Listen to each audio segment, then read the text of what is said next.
Hello friend, welcome to my YouTube channel. मैं राजागर आपनके চাইছে আরজেডকে টিউটোরিয়াল। আজিৰ এই ভিডিওটোত আলোচনা কৰিম আমি ৰেশন কাৰ্ডৰ বিষয়ে।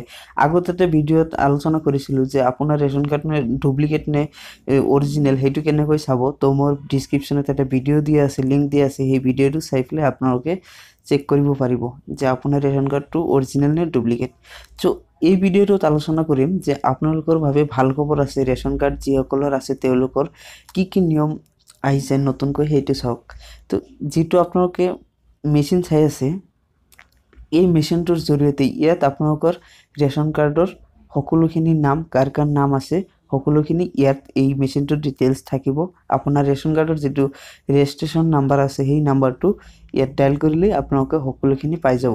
তো এইটো থাকিব ডিলাৰৰ ওচৰত। যেতিয়া আপোনাৰ নামত চাউল, চেনি, ময়দা, কেৰাচিন এইবিলাক আহিব, তেতিয়া আপুনি যেতিয়া লব যাব তেতিয়া এই মেশিনটোৰ দি লব লাগিব, কাৰণ এই মেশিনটোত আপোনালোকে ৰেজিষ্টাৰ কৰিব লাগিব বা অলৰেডি ৰেজিষ্টাৰ হৈ আছে।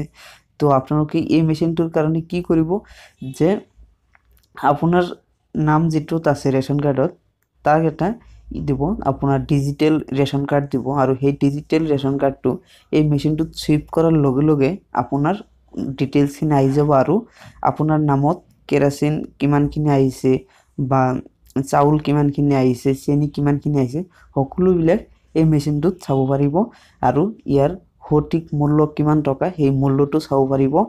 তো আৰু আপোনাক ৰিসিভ এটা দি দিব যে এইজন মানুহে ইমানখিনি চাউল কালেক্ট কৰিছে বা কেৰাচিন কালেক্ট কৰিছে, তাৰ এটা ৰিসিভ বাহিৰ হৈ আহিব। তো এই মেশিনটো আমাৰ ভাবে বহুত ভাল, কাৰণ এই মেশিনটো দিছে, আৰু এই মেশিনটোৰ জৰিয়তে কোনো বেমেজালিৰ সৃষ্টি নহব।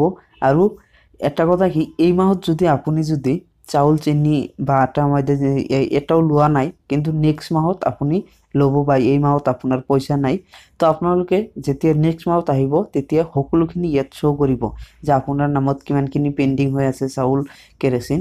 নেক্সট মাহত আপোনালোকে সকলোখিনি ল'ব পাৰিব। এই মাহত লোৱা নাই যদি সেইটো প্ৰচেছো এই মেচিনত থাকিব। তো সেইবিলাক লৈ একো টেনশ্যন নাই, সকলো সিস্টেম চেঞ্জ হৈ গৈছে। তো ফ্ৰেণ্ড, ভিডিওটো যদি ভাল লাগিছে নিশ্চয় এটা লাইক কৰিব, আৰু এই মেচিনটোৰ প্ৰচেছটো যদি ভাল লাগিছে নিশ্চয় কমেণ্ট কৰি জনাব, আৰু বেয়া লাগিছে যদি তথাপিও জনাব, কাৰণ এইটো অসমত এতিয়ালৈকে ষ্টাৰ্ট হোৱা নাই।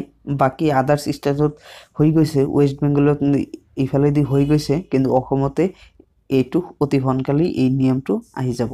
তো ফ্ৰেণ্ড, আজিৰ ভিডিও মানে যদি ভাল লাগিছে নিশ্চয় লাইক কৰিব, আৰু আপোনালোকৰ ফ্ৰেণ্ডৰ লগত এতিয়াই শ্বেয়াৰ কৰি দিয়ক। Thank U.